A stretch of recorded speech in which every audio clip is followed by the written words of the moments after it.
Gente, boa noite. Acho que nós já estamos ao vivo. Tânia Almeida. Boa noite. Boa noite a todos. Sejam todos muito bem-vindos. Muito prazer receber você, Ricardo. Muito boa noite. Muito obrigado, Tânia. Boa noite a todos. Boa noite. Boa noite. Boa noite. Boa noite. Bom, hoje nós temos a alegria e honra de receber o Ricardo Castorri, que é advogado, mediador, tem um currículo bastante extenso, muita experiência na área, né? E Tânia Almeida vai fazer a apresentação dele para a gente. Ah, é? Pode Bom, ser?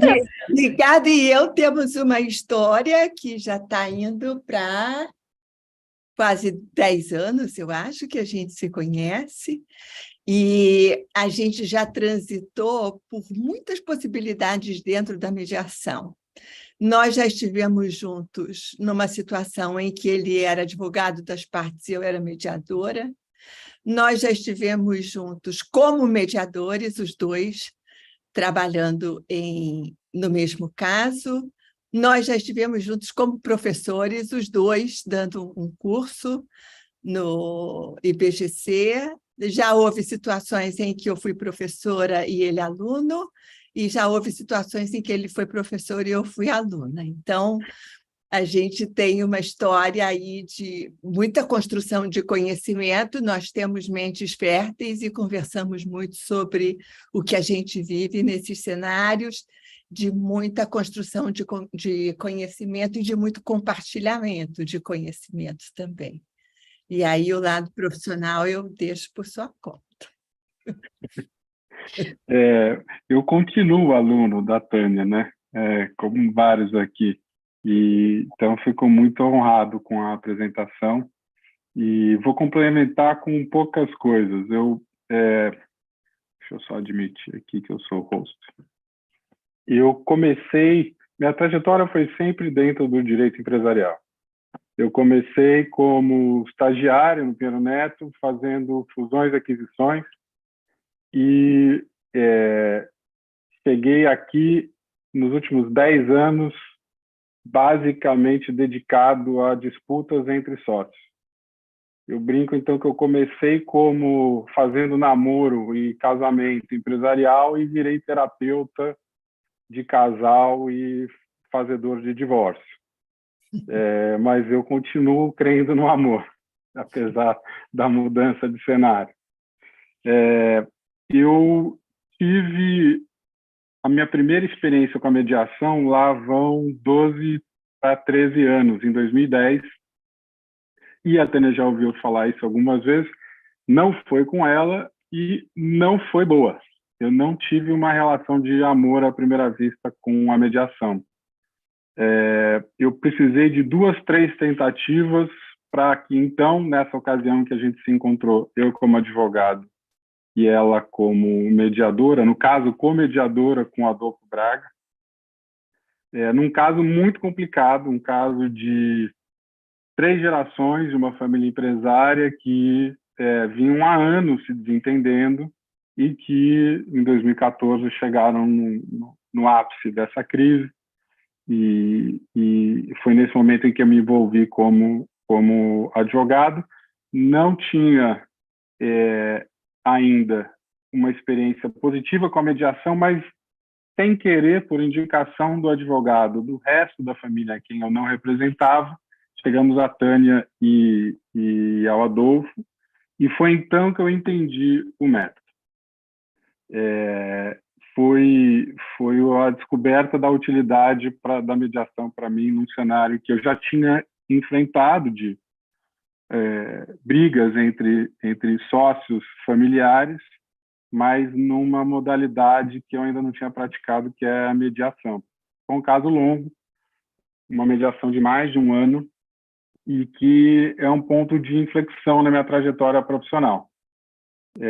Eu achei muita graça no trabalho do advogado dentro da mediação e achei graça ainda interna, porque eu não sabia como era, no trabalho de mediador, vendo Tânia e Adolfo trabalharem muito bem individualmente e pareciam que tinham já trabalhado a vida inteira como dupla.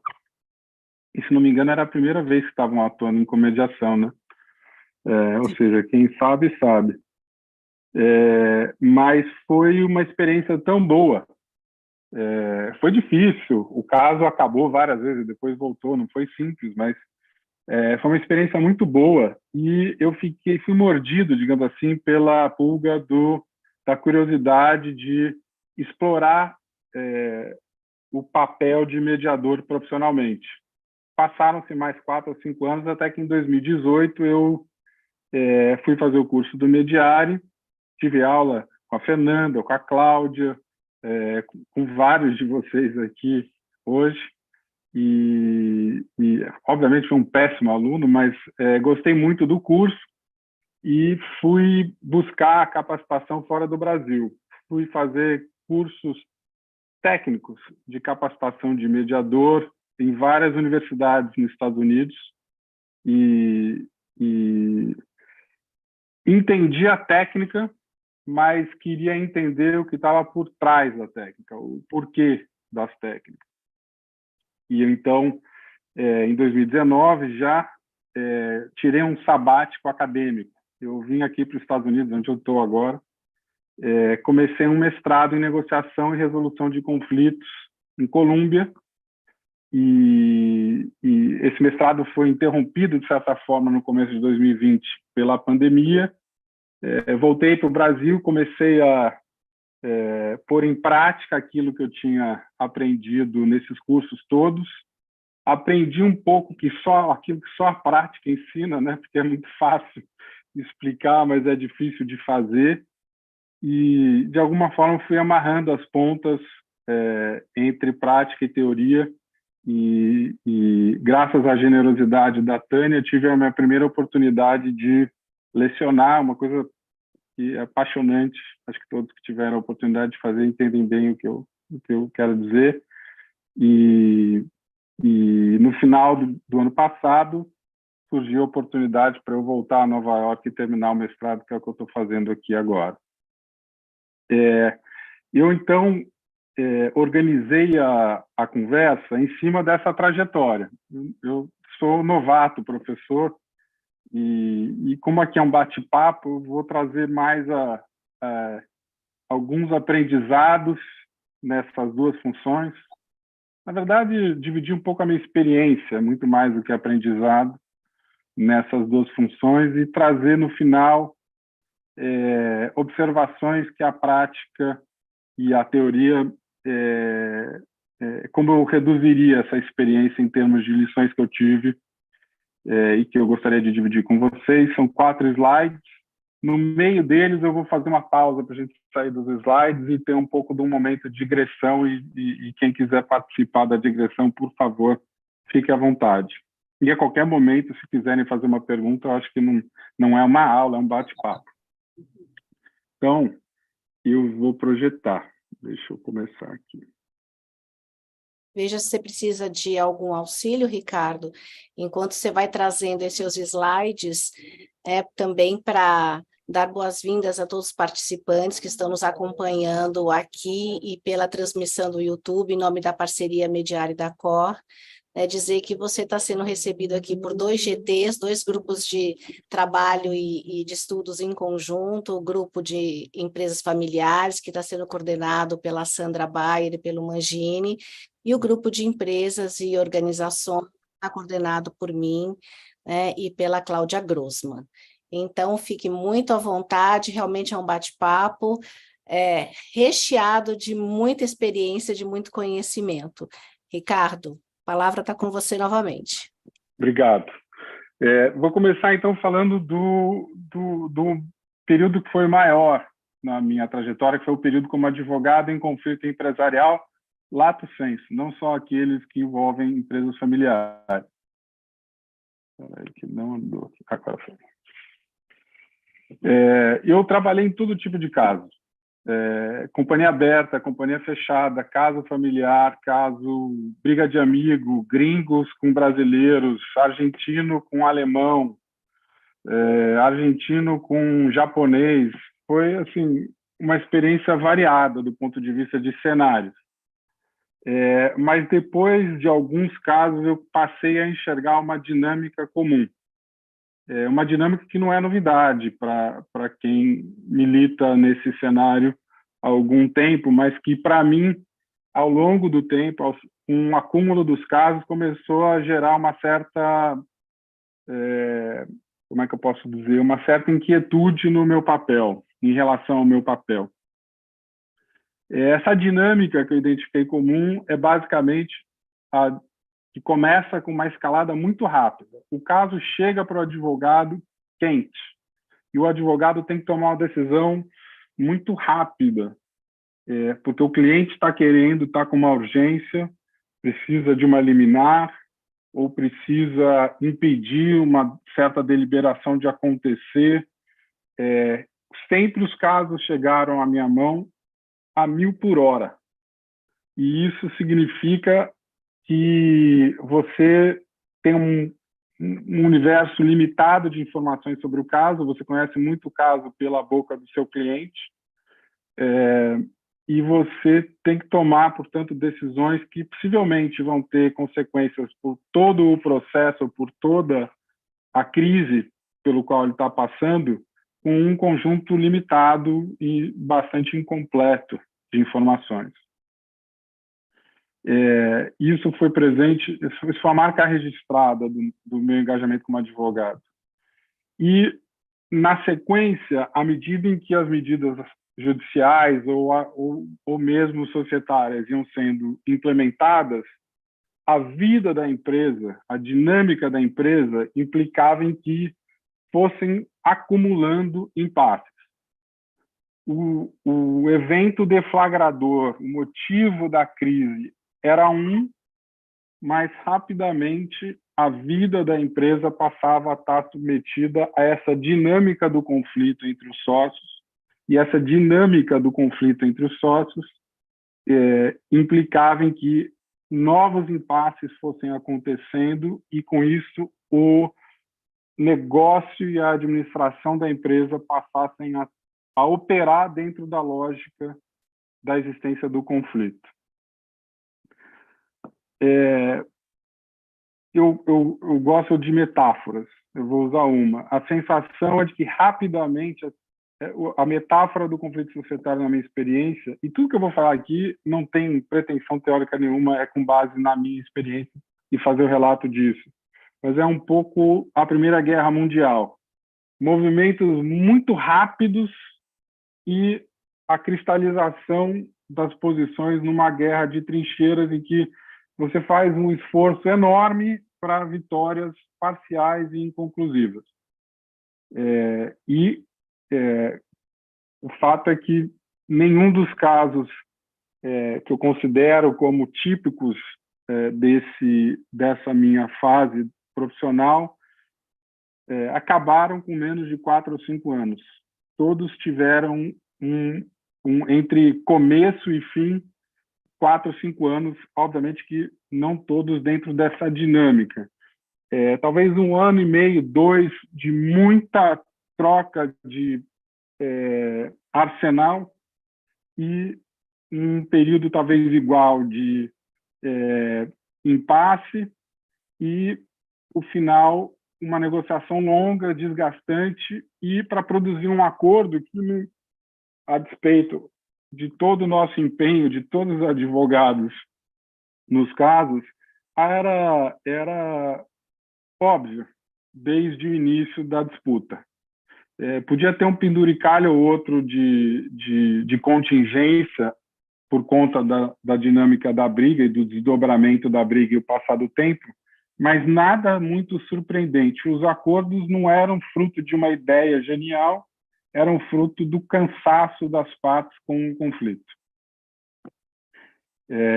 Então, eu não, para concluir esse capítulo, digamos, da dinâmica, eu não tive a oportunidade de acabar um caso por decisão de terceiro, seja ela arbitral ou judicial. Todos os casos acabavam por acordo, ainda que tivessem decisões arbitrais e judiciais no curso. elas simplesmente não eram suficientes para encerrar o conflito.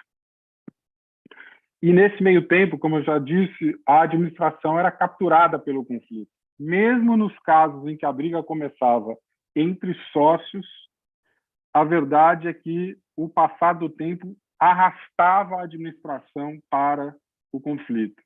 E isso significa várias coisas, além daquelas que eu já disse, como a dinâmica do conflito e a lógica do conflito permeando a administração do negócio, e um certo congelamento da iniciativa da administração, porque tudo vai travar, ou vai ser travado por algum dos lados. Essa característica que eu ainda não falei, que para mim é importante sublinhar, é que briga de sócio nunca é briga de dois. Ela invariavelmente se desdobra numa briga de 3 pontas. Por quê? A administração passa a ser, à medida em que o conflito se desenrola, se não ela, a administração, em conjunto, um polo da disputa, a disputa passa a girar em torno do que é o interesse social. E o interesse social tem como cantor de primeira voz a administração. Então, ela acaba sendo arrastada, e ao ser arrastada, ela torna ainda mais complexa uma disputa que normalmente já não é simples. Por quê? Porque é uma negociação que passa a ser tripartite. E negociação tripartite está para negociação entre duas partes, como o xadrez tridimensional está para o xadrez. Fica sujeito a movimentos numa certa direção terem repercussão que você não tinha condições de antecipar, ou pelo menos não conseguia antecipar. Então, tornando ainda mais difícil aquilo que já por definição, complexo, como uma disputa empresarial entre dois acionistas ou mais. Último ponto, que foi um aprendizado, aí já refletindo os aprendizados todos com Tânia e Adolfo na mediação, e depois, ao longo do tempo, depois do curso do Mediar e dos outros programas todos de formação de mediação, de mediador de que eu participei, é que a pauta subjetiva é um obstáculo para a solução da pauta objetiva. Ou seja, as questões de relacionamento, a dinâmica do conflito contamina de tal forma as relações que a perda de confiança, a perda de interlocução, né? Às vezes interlocutores ficam queimados, e com isso a solução daquilo que causou o problema, ela fica ainda mais difícil por conta de não haver confiança, não haver interlocução qualificada. Então, as questões de relacionamento se colocam como um obstáculo para as questões de fundo do conflito. E muitas vezes investir nesse tipo de solução parece, para as pessoas que estão envolvidas num conflito empresarial, perda de tempo, ou eu não preciso virar amigo do cara. Então, é difícil. Mas é essa a lógica. A pauta subjetiva como obstáculo da pauta objetiva. Essas são as características que eu talvez sublinhasse aqui como mais importantes. Evidentemente que cada caso é um caso, tá?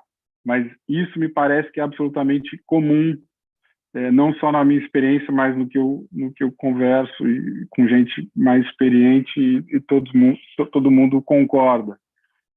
Mas sou todo ouvido se opiniões divergentes quiserem se manifestar. Faz parte do aprendizado coletivo aqui. Se não houver, eu passo para falar sobre conflitos familiares, que acho que é o tema. Vou adiante. Do ponto de vista da dinâmica, o conflito familiar, na minha experiência, teve uma lógica parecida com a do conflito não familiar. Escala muito rápido, você abre várias frentes e você não consegue resolver por decisão, por imposição de terceiro. Você pode até, escorado em decisões de terceiro, fazer acordo, mas acaba por acordo. Essa foi a minha experiência. Mas é essa mesma dinâmica numa intensidade turbinada. pelo que eu vou acabar de falar agora. Existe um emaranhado de relação e uma enorme confusão entre papéis. O que eu quero dizer com isso? Você, na disputa empresarial dentro da sua família, você, às vezes, está falando como sócio e o seu irmão está te ouvindo como irmão. E portanto, há uma complexidade adicional e uma tendência ao acirramento das relações quando há o descasamento desses bonés. Quando o irmão escuta do irmão um esporro ou uma repreensão de sócio e não está falando com sócio, está falando com o irmão. Às vezes é até mais complicado quando é tio com sobrinho, quando é genro com o sogro, ou neto com o avô, e assim por diante. Quando há, e é natural que haja esse descasamento entre bonés e essa confusão de papéis, que a dinâmica do conflito se acirra na medida em que essa quebra de expectativa entre como eu sou tratado versus como eu acho que eu devo ser tratado por aquela pessoa, acirra o componente emocional presente em todos os conflitos, inclusive aqueles não familiares, mas que no ambiente familiar toma a dimensão de desrespeito, de falta de educação, de onde você pensa que você está, com quem você está falando e assim por diante. E o emaranhado, evidentemente, não é só de relações, né? É de afetos, de desafetos, de um histórico de conflitos que são de décadas, muitas vezes. Eu já ouvi cliente dizer, em mesa de reunião com um monte de gente, um monte de advogado, falando, não, mas porque a sua festa de 15 anos chamaram não sei quem para cantar, e assim vai. E é um pouco esse componente emocional que acelerado dá um componente irracional, que eu acho que é a característica marcante do conflito empresarial familiar. Ele perde a natureza empresarial e ele assume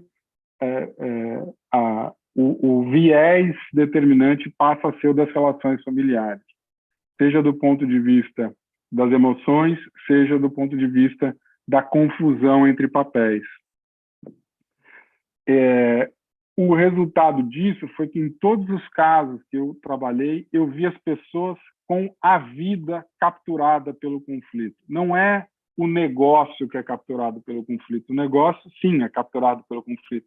Mas elas vivem aquilo da hora que acordam até a hora que dormem.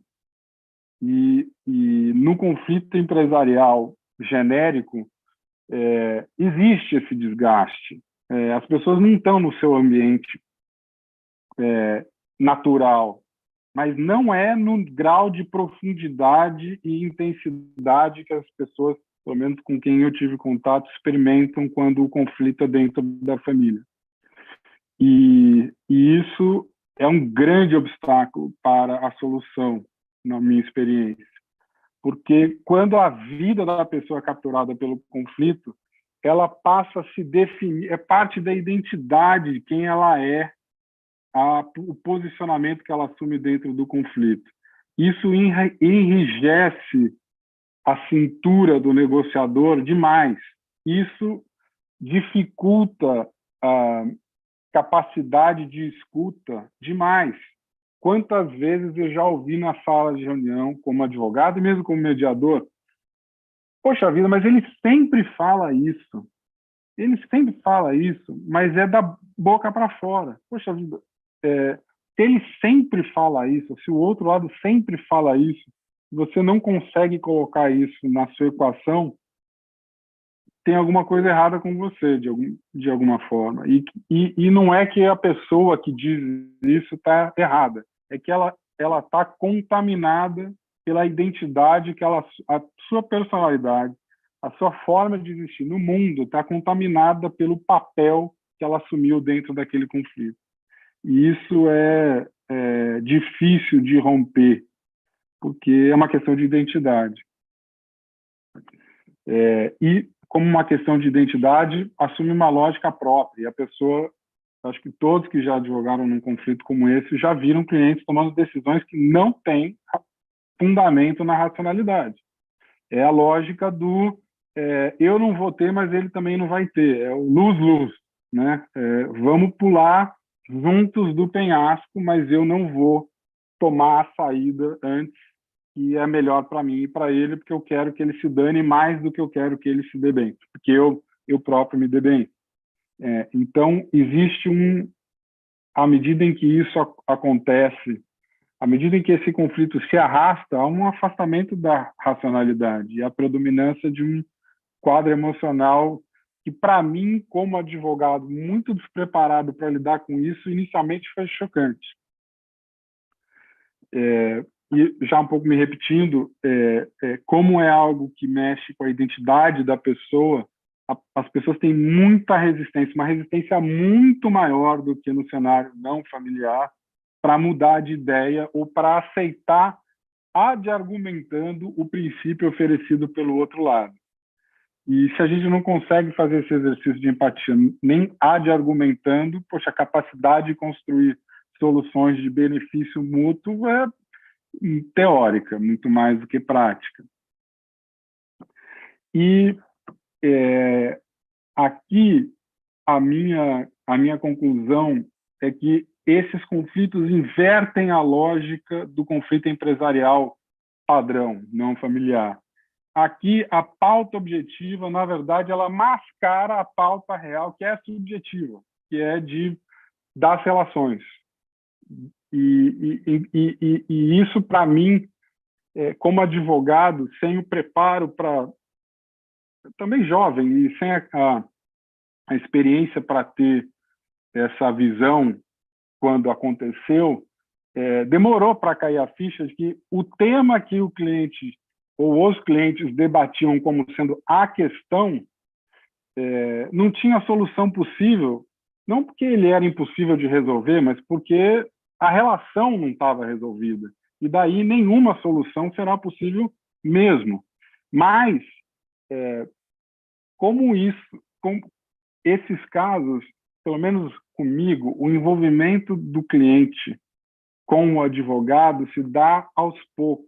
Ele não quer mostrar todo o drama, toda a dificuldade, e ele não quer expor a si próprio e a família em toda a dimensão da crise familiar porque ele está passando. Então, para ele é mais conveniente, do ponto de vista da relação com o advogado e da relação dele com as outras pessoas, tentar limitar o problema àquela questão objetiva. Então, o problema é que meu pai fez isso, isso e aquilo. Ou o problema é que meu tio me afastou da administração assim, assim, assado. Ou o problema é que eu quero vender a minha participação, mas o fulano é assim, assim, assado. Mas a questão não é essa. Essa é a questão que te fez procurar ajuda, mas não é a questão que te impede de tocar a sua vida. E isso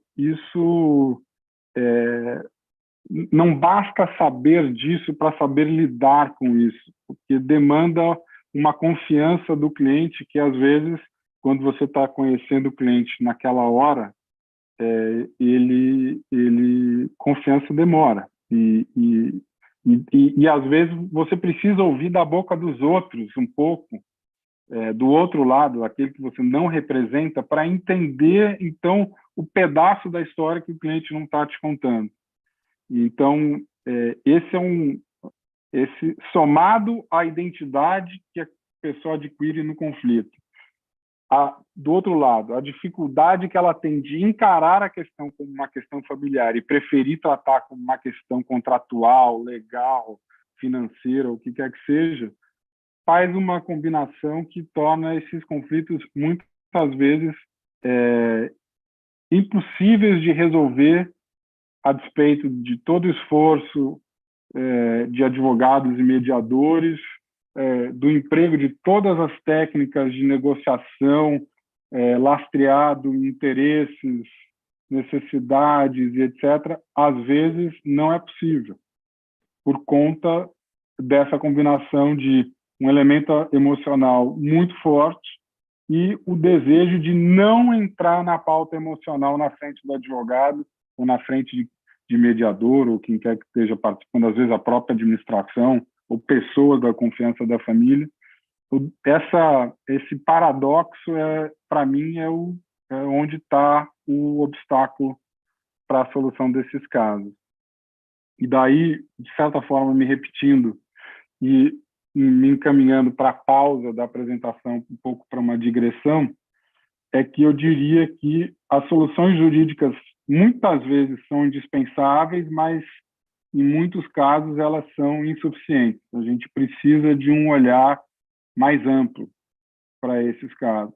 E isso demanda tempo, demanda confiança dos clientes e engajamento da parte deles também, porque não é alguma coisa que se consiga fazer por representação, com eles na sala, que esse tipo de olhar sistêmico ou multidisciplinar consegue efetivamente se aprofundar no problema. E eu vou parar de compartilhar para um segundo aqui, para dar um refresco também, porque eu falei demais. E saber se tem alguma coisa que eu disse que vocês discordam com veemência, fez sentido ou alguma coisa no meio do caminho entre uma coisa e outra. Estou vendo a mão aqui do José. Pois não, todo seu microfone, José. Boa noite. Boa noite, Ricardo. Boa noite para todo mundo. Ricardo, antes de qualquer coisa, eu queria te falar, agradecer a você, porque você me remeteu ao começo do meu exercício profissional, que era um escritório boutique de contencioso societário. Então, todos os pontos que você trouxe, ponto a ponto, me fez lembrar de sensações, emoções e vivências que eu tive naquela época, como a escalada rápida, né, o acúmulo dos impasses, essa analogia que você fez com a Primeira Guerra Mundial, um grande esforço para ganhar 15 centímetros de terreno, e esses 15 centímetros de terreno não significam praticamente nada no todo, né?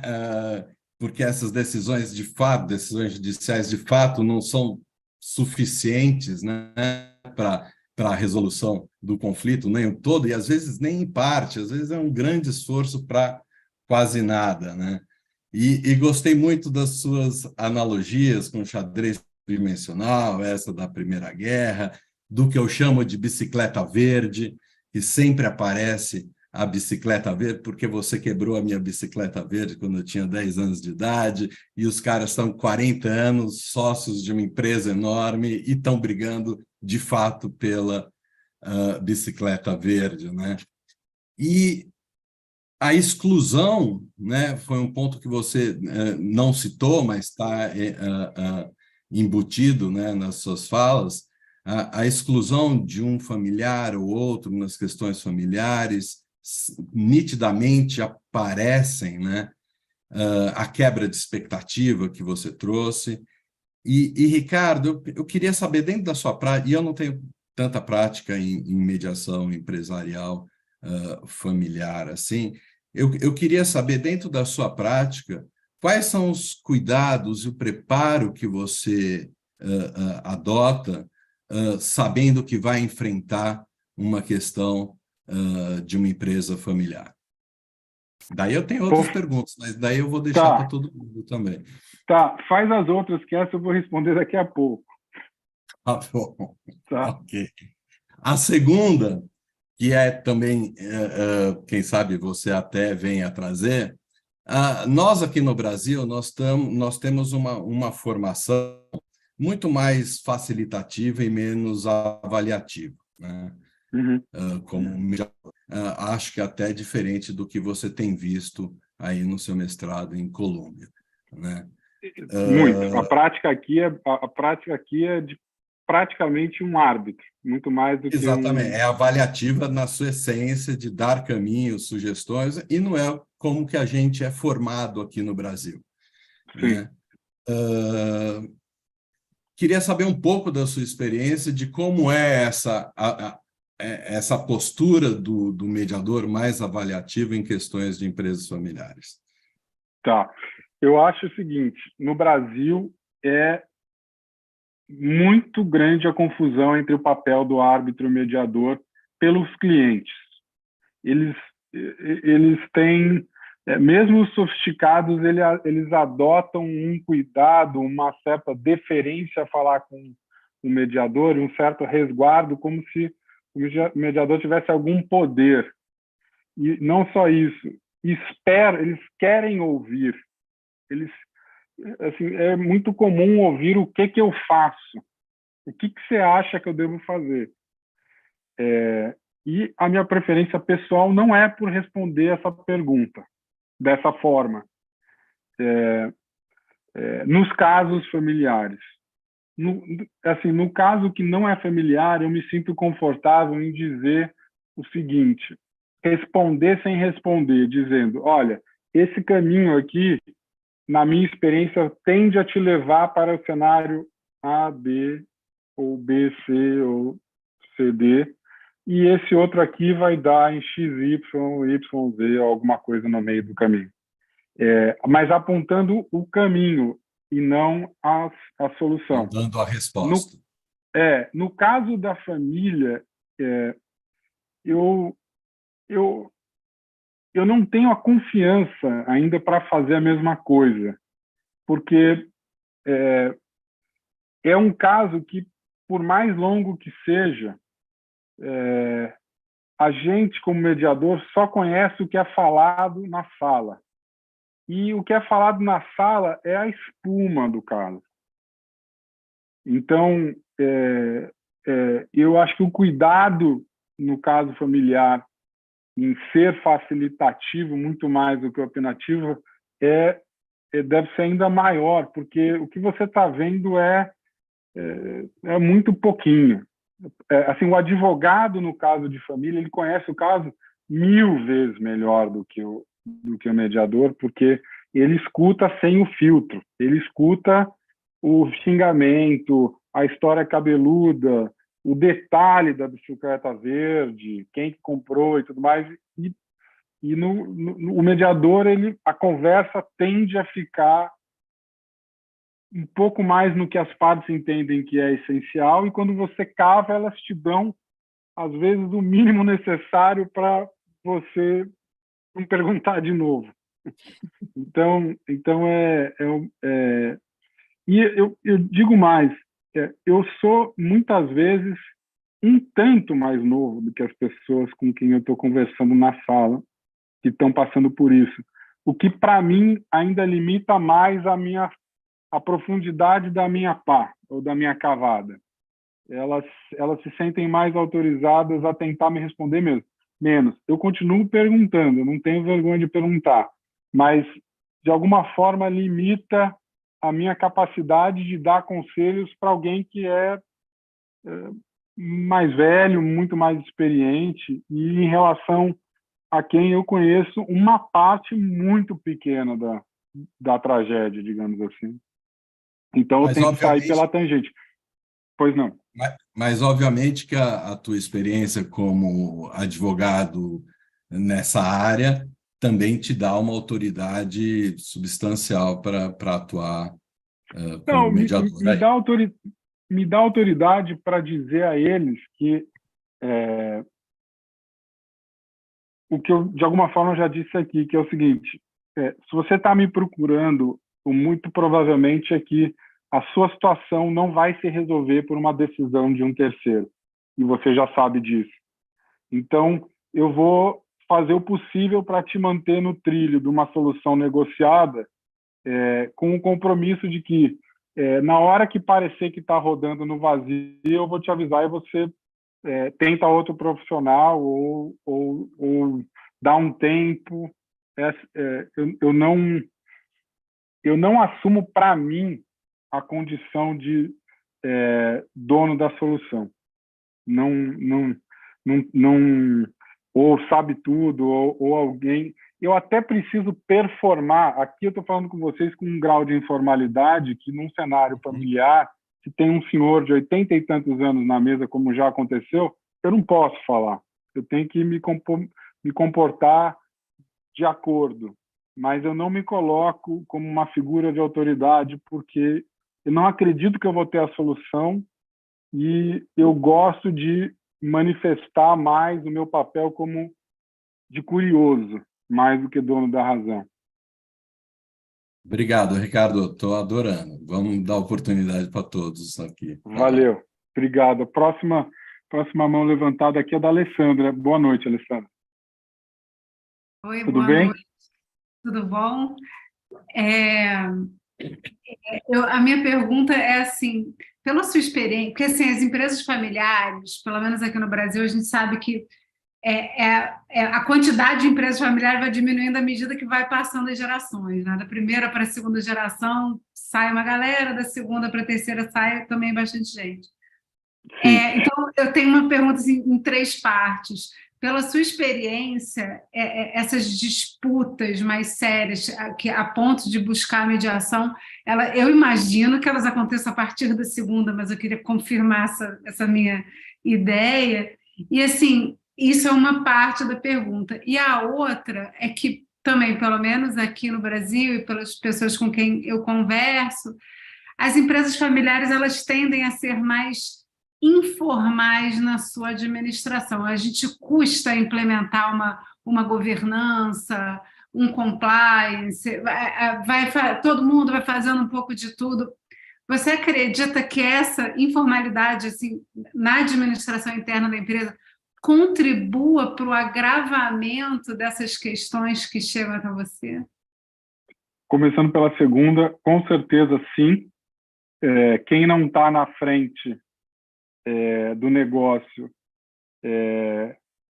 num cenário de crise tende a ficar desconfiado e fazer a pior interpretação possível quanto à informalidade. Então, acho que a informalidade contribui, se não é causa, depois da eclosão do conflito, com certeza contribui para a sua permanência. E é um obstáculo para a solução em alguma medida em que eu estava falando há pouco, a questão da identidade das pessoas no conflito. Elas não criam só identidade para si, elas criam identidade para o outro.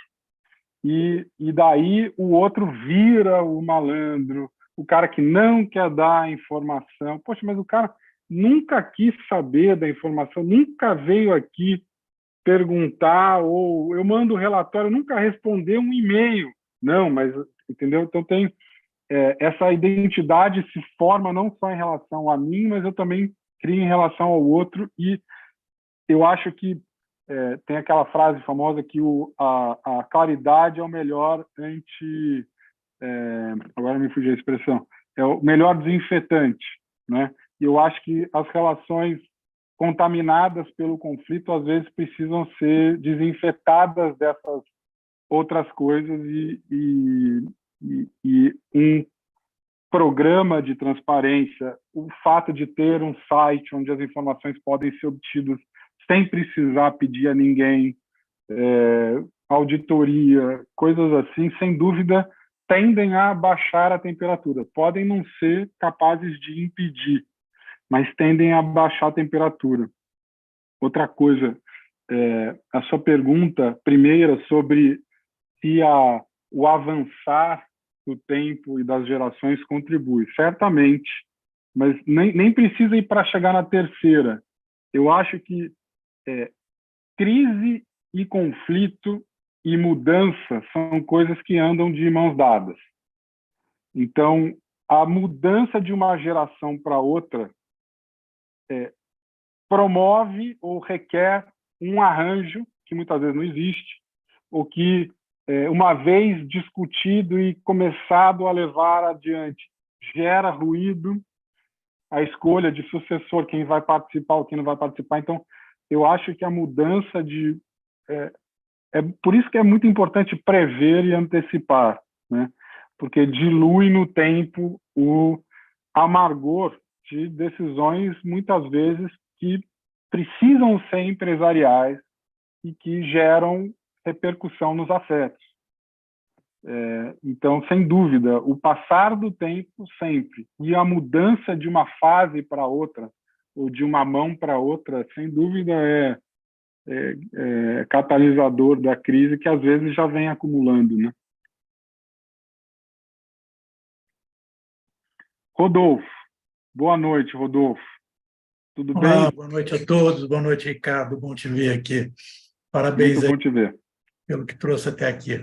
Deixa eu te fazer uma pergunta. Você nos trouxe, né, uma série de elementos, né, que são os elementos que tumultuam, vamos dizer, o processo de mediação nesse ambiente de empresas e famílias, né?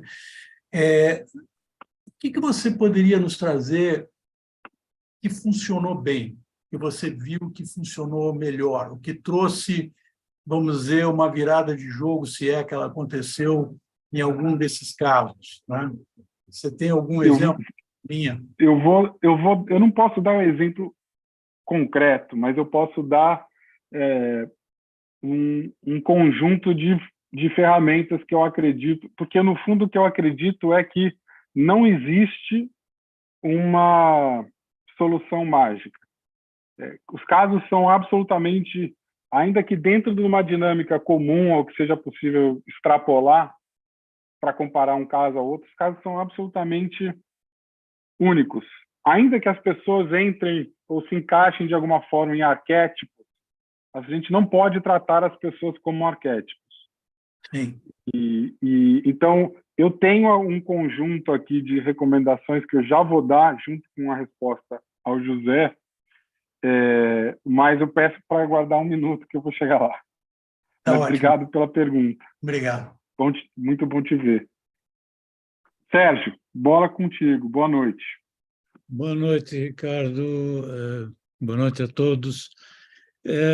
Dando um pouco sequência aí a essas perguntas, assim, quando você vê empresas familiares que, como acho que a Alessandra mencionou, tem pouca estrutura, as coisas vão sendo trabalhadas de uma forma mais rudimentar, né?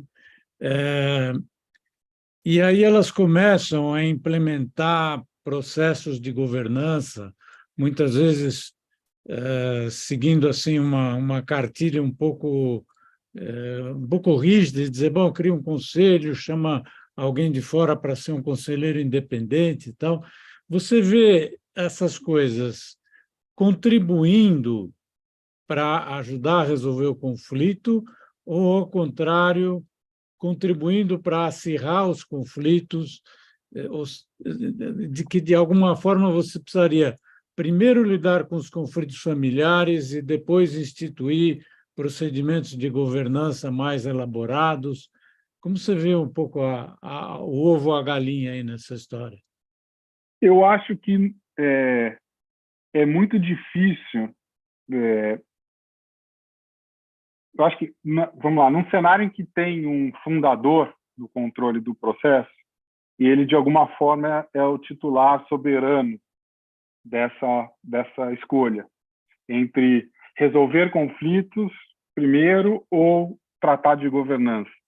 E ele vai ditar um pouco o que é que vem primeiro, se o ovo ou a galinha.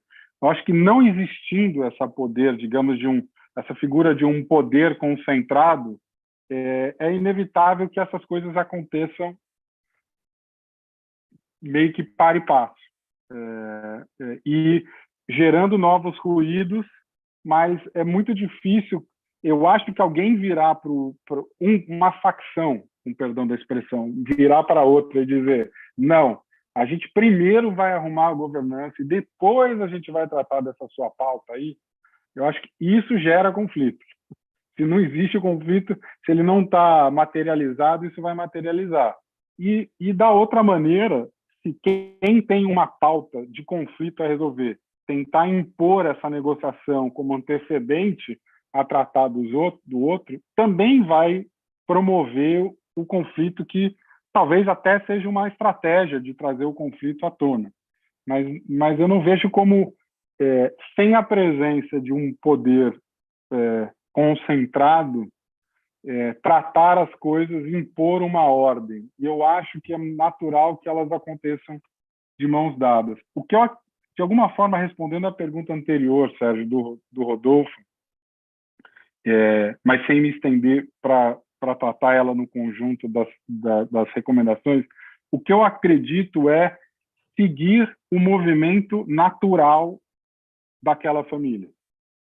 Se aquela família não tem nenhuma institucionalidade do ponto de vista da governança e tem uma pauta de conflitos que precisa ser endereçada, não faz sentido intrometer a pauta da governança no meio.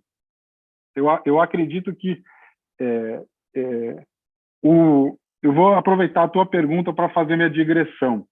Tá? Como advogado, eu fui, acho que como muitos aqui, acostumado a pensar dentro de uma lógica de causa e efeito. Causa e efeito. Cumprimento contratual, penalidade. Dano, indenização. Ilegalidade, nulidade ou anulabilidade. É uma relação que tem sentido e que uma coisa tem que vir antes da outra. Essa forma de enxergar o mundo muitas vezes resolve os problemas empresariais que operam ou que estão submetidos a questões estritamente que operam dentro dessa lógica. Questões contratuais, questões de acordo de acionistas, questões de legalidade da sucessão e tudo mais. Agora, problemas familiares são muito mais complexos para se conseguir entender dentro de uma lógica de causa e efeito.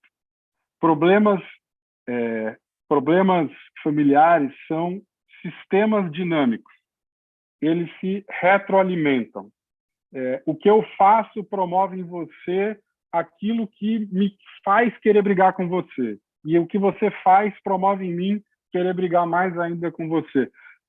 Dentro dessa dinâmica familiar, você tem um nível de complexidade que ao tentar se reduzir por uma lógica de causa e efeito, você deixa um monte de coisa importante de fora.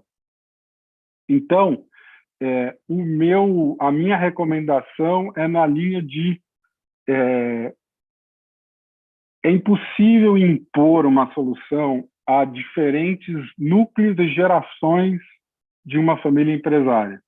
É preciso aproveitar para onde elas já estão olhando e usar esse interesse, essa energia, essa ressonância que elas têm em determinado tema para fluir na direção que o conflito demanda. Não sei se isso foi super genérico e ensaboado, mas um pouco o recado um conflito familiar é um sistema vivo. Ele não consegue, é muito difícil se você tentar introjetar nele uma mudança, ele vai cuspir essa mudança para fora.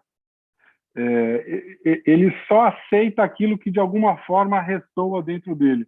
E a solução precisa harmonizar com os seus vários elementos. Então, eu acredito no seguinte,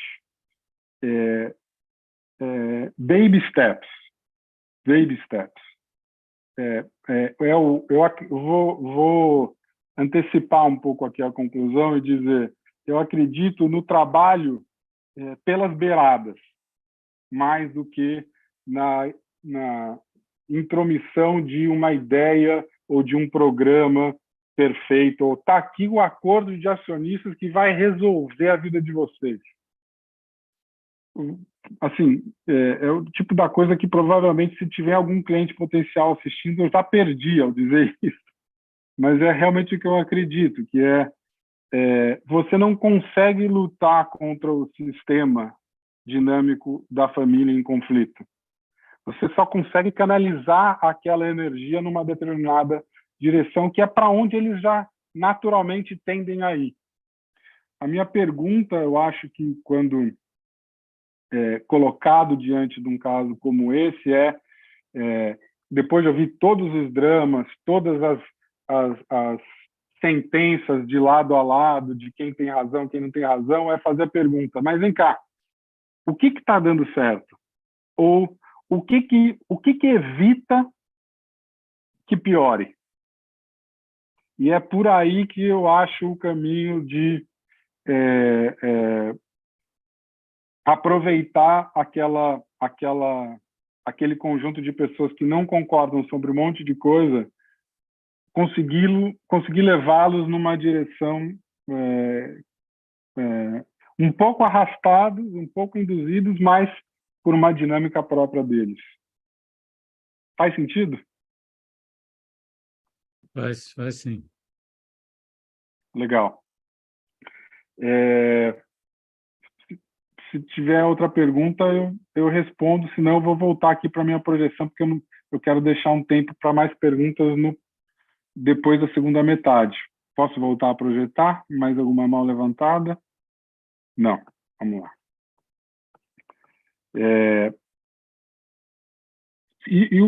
Um detalhe, esse raciocínio aqui do causa e efeito versus o sistema dinâmico não é um raciocínio meu, tá? Emprestado do Karl Popper, um filósofo austríaco que, entre tantas coisas, constrói uma tese de que existe na natureza humana e física basicamente dois tipos de inteligência. Uma inteligência de relógio, que opera dentro dessa dinâmica de causa e efeito, mecânica, limitada, capaz de ser decomposta em partes. E uma outra inteligência que ele chama de inteligência da nuvem, que acho que não é uma boa tradução, mas da inteligência em rede, que é algo que é tão complexo que não consegue ser quebrado nas suas partes constitutivas.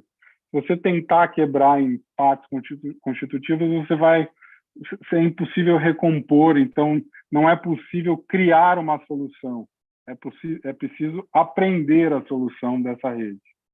E eu acho que é uma metáfora super útil para olhar esses casos que nos desafiam como advogados e mediadores. Esses casos eles são quase como autossustentáveis.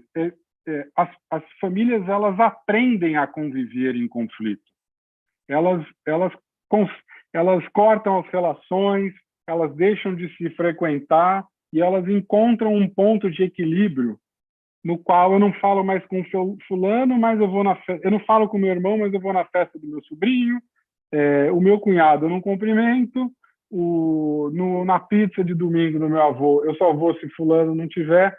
É muito complicado para entender dentro dessa lógica jurídica de causa e efeito e adquirir uma certa estabilidade que é muito difícil de romper de fora.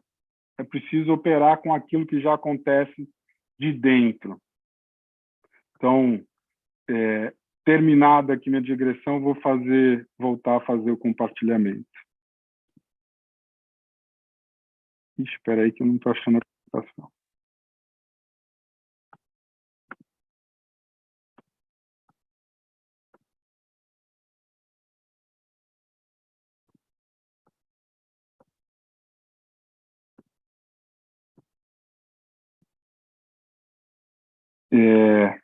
Então, espera aí. O que eu colocaria como sendo respondendo a primeira pergunta do José e um pouco a pergunta do Rodolfo? Eu separei os aprendizados pensando nos papéis que eu exerço, que é ou de advogado ou de mediador. Muita coisa converge, ou certamente conversa, mas eu separei assim porque eu acho que fica mais fácil de traduzir ideias que são muito genéricas e expostas de uma forma meio fluida. Ricardo, se me permite, eu não sei se você está vendo a tela da mesma forma que eu. mas eu estou vendo com os slides à esquerda. Não sei se Ah, você peraí que eu já vou... colocar. Peraí. Pronto. Então, como advogado, o aprendizado que eu tive na prática, na marra, com muito sangue, suor e lágrimas, é que não dá para reduzir o caso familiar à pauta objetiva. O cliente, por que é difícil fazer isso e por que a gente cai nesse erro? Mesmo advogados mais experientes e inteligentes do que eu. Porque é o que o cliente traz para você resolver. Eu preciso de um acordo de acionistas novo com os meus irmãos e sobrinhos. Não, não é isso que você precisa. É isso que você quer, mas o que você precisa, o seu problema, não é só isso. Mas é isso que ele quer mostrar para você e você, seduzido pelo fato de que nessa piscina você sabe nadar, você cai. Mas a piscina é mais profunda. E tá fechado para isso ou não olhando para isso é um bom primeiro passo para não dar certo.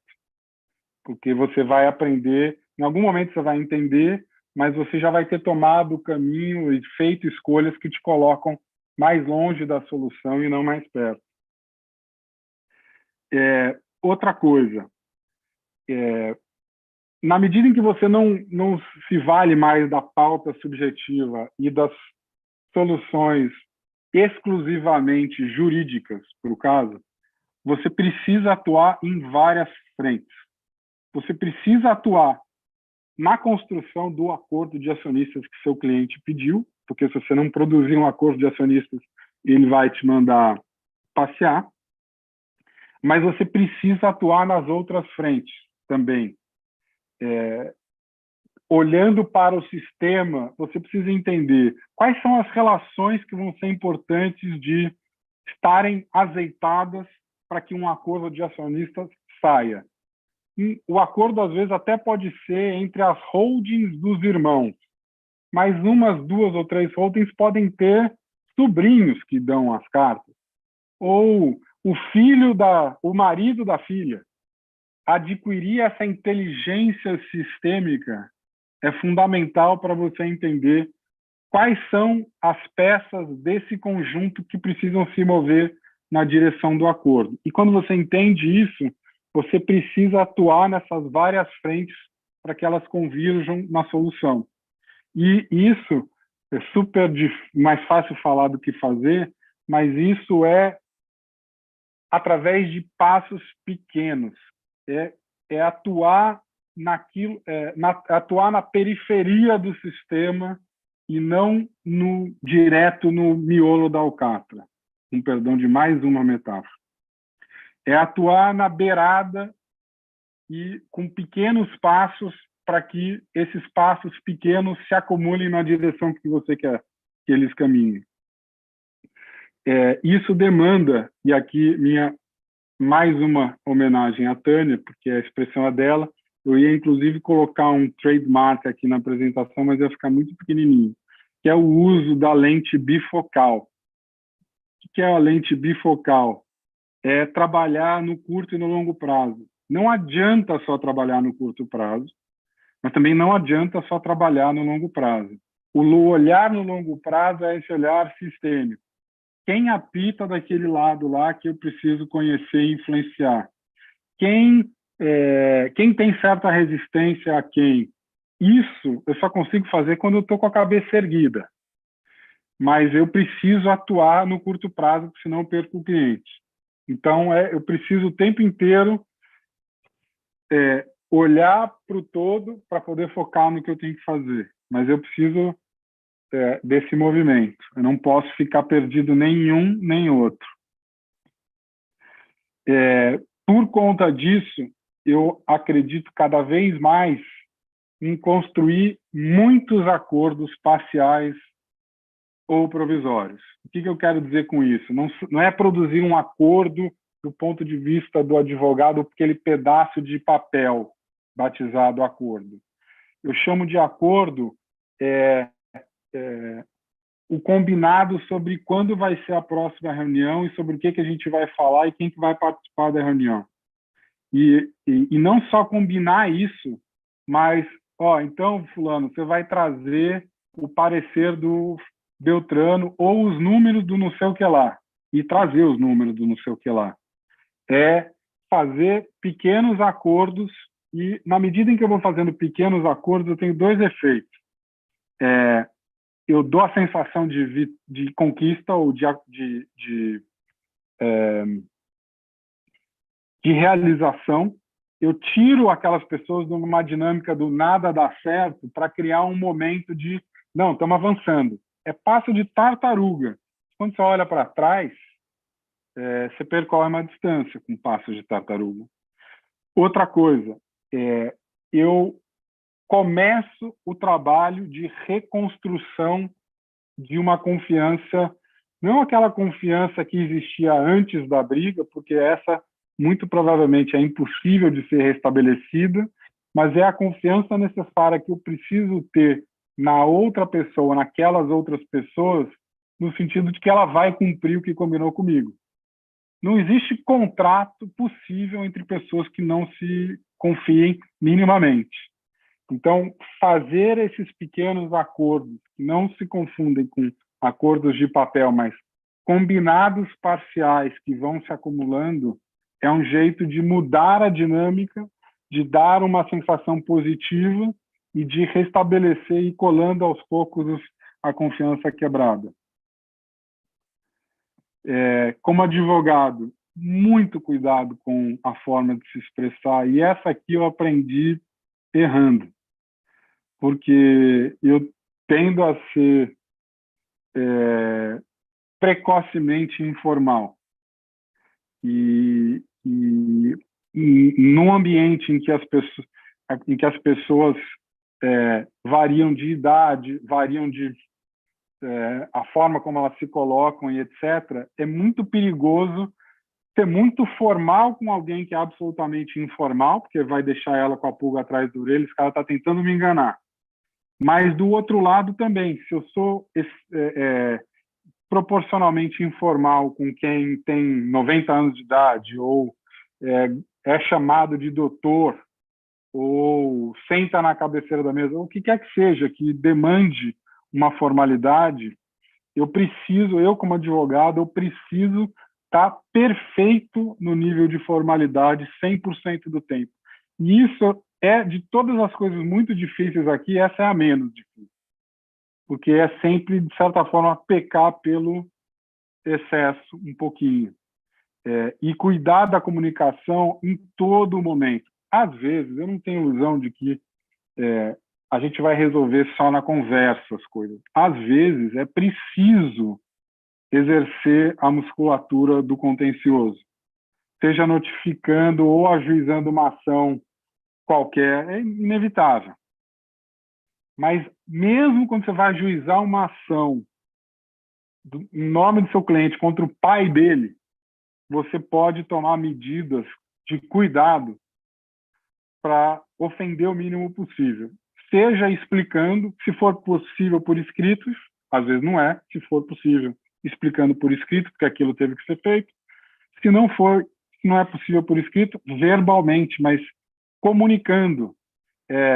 Eu aprendi com a Tânia também que conflito nasce por quebra de expectativa. Então, se a gente está conversando e eu ajuizo uma ação contra você, você vai achar que, no mínimo, o advogado é mau caráter, se não o seu próprio filho ou quem quer que seja. Então, o cuidado com a comunicação é além da formalidade, é também um cuidado com a administração das expectativas de lado a lado. Não dá para sorrir e dizer que está tudo bem e no dia seguinte entrar com uma ação. Então, esse cuidado é da parte do advogado, porque o cliente está zonzo ali na sala. E esse cuidado de estar sempre com o olho aonde de fato a gente está no caso é responsabilidade do advogado. Um pouco me repetindo, mas acho importante sublinhar, primeiras impressões têm muita importância. E o advogado é o cartão de visita do cliente. Mesmo dentro da família, a forma como você se coloca contamina por o bem e por o mal as intenções do seu cliente. E a gente pode não perceber, mas involuntariamente produzir efeitos colaterais dentro de seja pelo erro na forma de se comportar ou de tratar o irmão do seu cliente como sócio do seu cliente. Não, ele tem que ser tratado como ele se coloca na situação, como doutor, ou como informal, ou como o cara legal. É preciso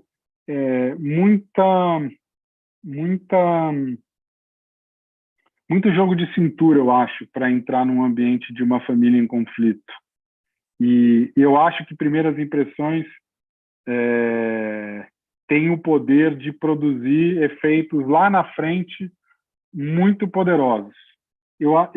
A minha experiência é que o advogado conquista primeiro, ou reconquista primeiro a confiança dos outros que estão em volta da mesa, antes que os outros confiem no seu cliente. É mais fácil eu dar oportunidade para o advogado falar do que para o meu irmão que me sacaneou. Então, você tem uma responsabilidade enorme nessa reconstrução de confiança que passa pelas primeiras impressões, é a minha experiência. O maior elogio profissional que eu tive até hoje na minha vida foi a irmã do meu cliente, contra quem eu tinha ajuizado uma ação, tinha uma discussão tributária importante na sala e a nossa posição era mais conservadora do que a posição dos advogados dela. E a gente se colocou à disposição de sair da sala para que eles conversassem. E ela me chamou e falou assim: eu quero saber a sua opinião porque eu confio em você. E a gente não tinha intimidade, eu nunca tinha estado sozinho com ela, mas eu percebi ali que a gente ia resolver o caso. E até hoje é o maior elogio profissional que eu já tive. Não foi de um cliente, foi da contraparte, que queria saber a minha opinião. Aprendizados como mediador. Esses são ainda mais genéricos do que como advogado, porque com advogado eu acho que eu posso falar melhor. Mas como mediador, eu também acho que misturando com o que eu disse até agora, sai alguma coisa mais concreta, seja para atender a pergunta do Rodolfo, seja para atender a pergunta do José. A gente é guia, a gente não é motorista, a gente não leva ninguém a lugar nenhum. A gente diz, por aqui essa hora tem mais trânsito, ali fica mais parado, ali está chovendo bastante, pode estar alagado. A gente dá os caminhos, mas a gente não leva ninguém contra a vontade, porque a verdade é que eles não vão, eles largam da nossa mão. Ainda que no começo estejam loucos para saber para onde eles devem ir, eles só vão se eles quiserem, eles não vão porque a gente leva. Já disse aqui, comece pelo que está dando certo, ou pelo que ainda não deu errado, que é aproveitar aquilo que, em relação ao qual já há disposição de caminhar. É uma dica, um truque trivial, mas que eu acho que ajuda a criar momento e ajuda a gerar confiança no seu trabalho. Me repetindo, coma pelas beiradas, não tente ir direto ao centro do problema com uma solução brilhante, porque não vai acontecer. Pelas beiradas, pelo acúmulo de intervenções pequenas, mais eficientes, que você começa a mudar aquela dinâmica entre as pessoas. E para começar a intervir com o mínimo de chance de errar, pela beirada e não pelo tema mais controverso. Esse é um truísmo político que eu aprendi recentemente, que eu adaptei porque eu acredito nisso. Não desperdice as crises. O que eu quero dizer com isso? A crise é dolorosa, mas ela é o momento em que mais dá para operar mudanças num cenário que tende a ser estagnado e imobilizado e tende ao equilíbrio. A crise é uma oportunidade para que as peças se rearranjem. Então, a instabilidade é difícil de operar, o clima de tensão, o momento em que há uma ameaça, às vezes externa, por exemplo, um processo, uma questão tributária que atinge a todos, uma mudança no cenário, no marco regulatório, a necessidade de recuperação judicial. Esses cenários de grande crise, eles são problemáticos e difíceis de operar, mas eles apresentam uma oportunidade de transformação que às vezes é mais fácil de fazer, ou o caminho é mais curto para uma mudança mais radical do que num cenário de estabilidade. Então, crise é oportunidade. A gente, muitas vezes, e eu, então, no começo, como mediador, não queria nem que as pessoas levantassem muito a voz. Já ficava tenso de ver o clima esquentando, mas isso é bom. E fui, com o tempo, aprendendo que às vezes as pessoas precisam também colocar para fora certas emoções para conseguir ouvir com mais calma. Então, também a crise, nesse sentido. Uma coisa que aprendi na prática, mude o cenário. Se todas as reuniões acontecem naquela sala, se você começa por ali, se é a sala do fundador, começa na sala do fundador. Mas se depois de 6 meses você está patinando na sala do fundador, muda de cenário. Tira as pessoas um pouco do ambiente em que elas estão acostumadas a desempenhar certos papéis, porque nós somos criaturas do hábito. E tirar um pouco do espaço físico, onde elas estão acostumadas a ter uma certa dinâmica, pode ter efeito produtivo. Pode ser também acrescentar estabilidade, mas a minha experiência, no caso em que Tânia e eu trabalhamos, eu como advogado, ela como mediador, a gente passou 1 ano dentro de uma sala de reunião de um hotel. As pessoas não aguentavam mais o cheiro da sala do hotel e já iam com uma má vontade boçal para a reunião.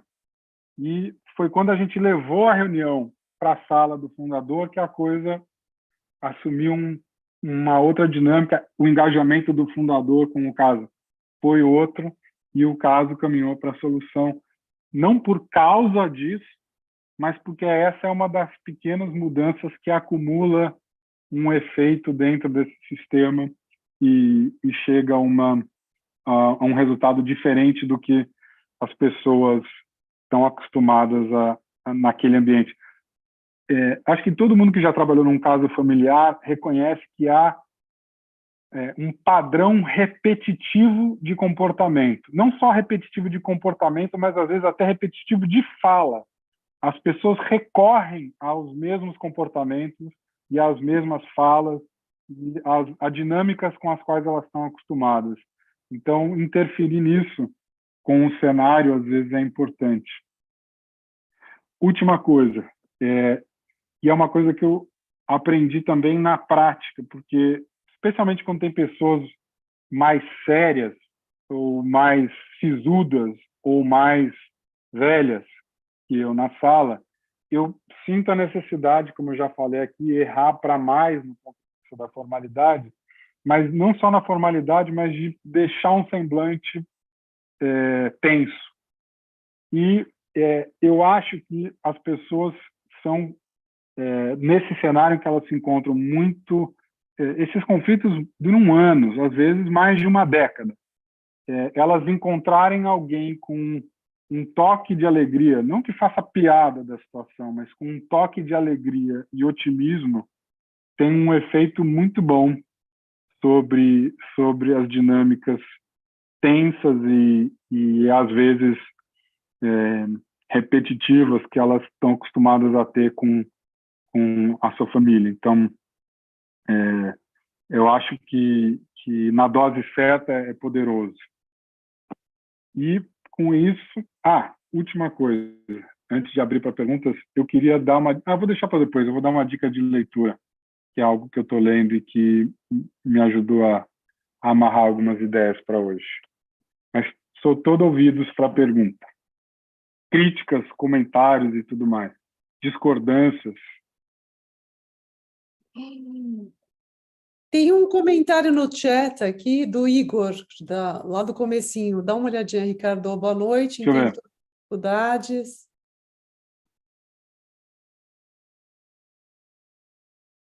Espera aí. Eu não estou vendo Deixa eu dele. te ajudar, peraí. De ler. Vamos Quer que eu te leia? Para mim também não aparece, tá branco.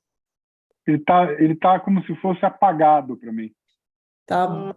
Boa noite. Entendo todas as dificuldades que geram as dinâmicas familiares dentro de um conflito empresarial, confusão de papéis, intensidade, etc. Por outro lado, de alguma forma, a empatia e os laços afetivos de pessoas da mesma família podem ajudar a dissolver o conflito e chegar a um consenso? Com certeza. Com certeza. Eu acho o seguinte, o que não é fácil, eu acredito que existe uma espécie de bolsão de afeto e de boas lembranças que está perdido nesse sistema familiar, mas que, às vezes, ele é facilmente acessável. Quer dizer, às vezes, ao acessá-lo, a gente muda facilmente a dinâmica. Acho que eu não ia falar isso, mas que pode parecer de que as coisas acontecem por acidente, mas os casos de família, eles mudam de uma hora para outra. Tá horrível, tá horrível, tá horrível, tá horrível, tá horrível, mas de uma hora para outra, não todos, mas alguns, a mudança é palpável. E eu acho que, em parte, é porque existe esse afeto, existe esse álbum de fotografias ou esse desejo de reaproximação, de reviver o que não acontece mais, que fica adormecido porque a gente se acostuma, né? A gente vai cortando as relações e a gente se acostuma com esse cenário, mas quando a gente volta a tratar do caso ou começa a tratar do conflito, a gente está constantemente passando perto dessas pessoas ou dessas lembranças e desses afetos, e eu acho que sim, Igor, eu acho que a empatia e esses afetos são, sim, um fator que ajuda na solução. A questão é como acessá-los. Não dá para você chegar e falar assim, pô, mas vocês se gostam tanto, mas vocês têm tanta história junto, não dá para ir direto aí. Mas o que acontece, para amarrar teu comentário no que eu disse, é que com o passar do tempo do conflito, a gente vai assumindo a nossa identidade à luz da nossa posição no conflito, e a gente também cria a pessoa do outro lado da mesa à luz de quem ela é no conflito. O que acontece quando a gente reexpõe essas pessoas umas às outras, pessoas que eu já tive experiência que filho que não falava com o pai pessoalmente há mais de ano, não estava com o pai há mais de ano, não encontrava alguns sobrinhos há alguns anos, e afilhados, assim, carregou no colo, trocou fralda e outras tantas coisas que assim, fica registrado muito na sua essência, mas que o conflito ele submete todas as pessoas da nossa família ao papel que elas ocupam dentro do conflito. Mas quando a gente expõe as pessoas umas às outras de novo, elas deixam de ter essa dimensão em duas dimensões, elas voltam a ser tridimensionais, elas voltam a ser o cara que pensa diferente de mim em relação à administração da empresa, mas que torce com o mesmo time que eu, com quem eu ia no jogo, e com quem... Pô, agora eu fiquei com vontade de ir no jogo de novo com ele. Então, eu acho que tem toda a razão, e obrigado pelo comentário, porque eu ia passando um pouco despercebido por uma coisa que eu acredito e que, de alguma forma, eu queria tratar. Obrigado. Estou vendo uma mão aqui da Maria Clara. levantada. Desculpe a digressão longa, Maria Clara. Não, que isso. Boa noite, queria agradecer muito. Boa noite. Eu sou advogada empresarial também, mas não trabalho com contencioso, mas trabalho com contratos e com muito M&A. Então, empresa familiar e conflito familiar permeia tudo isso, né? Eu só não vou lá no fórum resolver, nem entro com ação contra ninguém. Mas várias saias justas relacionadas com situações assim, não só de empresas familiares, mas também de empresas familiares. Então, pela minha experiência, assim, o que move muito as pessoas adiante, embora, lógico, em grande parte das vezes, o conflito subjacente continue lá, assim, meio... mas o que move as pessoas nos negócios do tipo que eu faço é o negócio, né? Então, nós temos como objetivo fechar o negócio. Então, se ele é um objetivo comum, que entra um pouco também na questão do que você falou de vamos aproveitar as crises, né? Não desperdiçar crises. Por quê? Porque ela cria um objetivo que, de alguma forma, aglutina aquelas pessoas, né? Quando a gente já está num conflito deslavado, numa empresa familiar, o que você considera? Você acabou de falar, tem tudo a ver aí com o que o Igor falou, mas aí né, da questão de que o que une pode unir, ou pode resolver, ou pode incentivar uma solução, esse laço familiar, mas eu sou um pouco cética com relação a isso, sabe? Eu acho que os laços familiares chegam a um ponto de desgaste, principalmente quando já não é a primeira geração, não é aquele que fundou a empresa, é o segundo. Eu sou um pouco cética com relação a isso. Então, eu te pergunto, o que você considera que seja um fator aglutinador que pode ser aproveitado? Porque também quando você fala em comunicação, e aqui é um adendo, a gente sabe que empresa familiar é uma areia movediça. O advogado não pode piorar aquela comunicação, o advogado não pode piorar aquela situação. Se ele não piorar, já está bom, né? Já está. Então, o que você acha que é um fator aglutinador? Você acha, de fato, que essa questão da família, do passado, é algo que pode ser explorado? E que Não, eu acho que isso é uma decorrência natural do procedimento de mediação que ocorre naturalmente e é um objetivo do procedimento. A gente não fala o tempo inteiro disso, mas como mediador ou advogado, a gente quer que as pessoas, o outro lado da mesa, deixe de ser um boneco de cartolina, que ele volte a ser tridimensional, que volte a ser uma pessoa com quem eu divirjo, mas de quem eu gosto, quem eu quero bem, cuja opinião eu respeito e tal. Eu nunca vi um caso de M&A num cenário de briga familiar desse. Eu já vi M&A por conta de necessidade de se desfazer a sociedade por conta da briga. Daí você não resolve a questão familiar, mas você desfaz uma das causas de estremecimento ou de acirramento, que é a participação numa empresa comum. O M&A, às vezes, é o gatilho da crise familiar. O cara fala, vamos vender, e aí quando você percebe o que está por trás é uma briga familiar. Ou eles não concordam com aqueles... Os dois querem vender, mas eles não concordam com aqueles termos entre eles. Então, isso cria um entrave, porque você tem que primeiro resolver a crise familiar para depois resolver o M&A, né? Sim, às vezes. Às vezes não, né? Às vezes. Às vezes você bota debaixo do tapete e resolve pronto. Não, às vezes a crise acontece depois, porque quem tem a caneta consegue vender e o outro que não tinha o poder, cuja assinatura não era necessária para venda, fica contrariado. Acontece muitas vezes. Aquilo para mim era não era minha herança, aquilo era a minha atividade. Era a E minha você vida, vendeu aquilo era meu a minha futuro, vida. dos meus filhos, dos meus, né?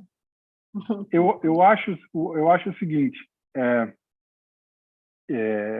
eu quis dizer isso no começo, que muitas vezes o caso empresarial, ele que até toca em questões familiares, ele pode ser resolvido através da pauta objetiva de soluções jurídicas, de criatividade e de identificação de interesses comuns. Mas tem casos em que isso não é mais possível. Então, eu não quis generalizar para todos os casos de família. Eu acho que eu estava tratando dos casos de família empresarial hard, ou em que é uma briga de família dentro da empresa, e não uma briga de empresa dentro da família. Se a desavença ainda é preponderantemente empresarial, são esses elementos que vão... a prevalência desses interesses é que vai resolver. O difícil é a gente conseguir separar o joio do trigo, né? Enquanto a gente ainda não sabe se é um caso de família que virou briga empresarial, ou se é uma briga empresarial que corre o risco de virar briga de família, é melhor tratar como briga de família, é o que eu diria. Obrigada, Ricardo. Ricardo, nós temos a pergunta da Raquel, chegamos no nosso horário, mas eu acredito que, não sei se a Raquel consegue de forma breve trazer seu comentário, e o Ricardo depois já seguir para a finalização. Desculpem, eu falo muito. De jeito nenhum. Mais e mais. Porque passa muito rápido, Raquel. Você está começando a sua vida profissional de educador, por favor, não saia dessa vida profissional, que você é brilhante. Obrigado. A sua explicação é super didática, impressionante. Obrigada. Enfim, eu não vou colocar eu sei que tem tempo, a gente estamos todos cansados, infelizmente, enfim, é isso. Obrigada. Se encaminha depois, Raquel, e a gente... Obrigado, Raquel. Obrigado. Tá bom? Agradeço muito o comentário. Lamento não ter dado tempo para responder a tua pergunta, mas te peço, por favor, que me escreva. Me acha no LinkedIn e me escreve. Meu e-mail está lá aberto. E só para concluir, a dica que eu prometi do livro, eu vou só mostrar aqui para não fazer nenhuma atrapalhada. Peraí. Não vou conseguir, mas eu vou dizer. O nome do livro é The 5%, os 5%. De um professor aqui de Colômbia, que se chama Peter Coleman. 5%, segundo milhões de pesquisas, é o percentual daqueles casos impossíveis, que o Coleman chama de casos intractable conflict. Casos que as técnicas normais de negociação não resolvem. E muitas das coisas que eu costurei aqui, eu aprendi com ele e recomendo demais a leitura. Não é dos mais grossos, e essa é a capa. Olha, acho que é uma boa dica para o carnaval, viu, Ricardo? Excelente. Ele escreve super bem, só tem inglês, mas é uma boa leitura. Obrigado, Fernanda, Ricardo, Sandra. receba nossos agradecimentos.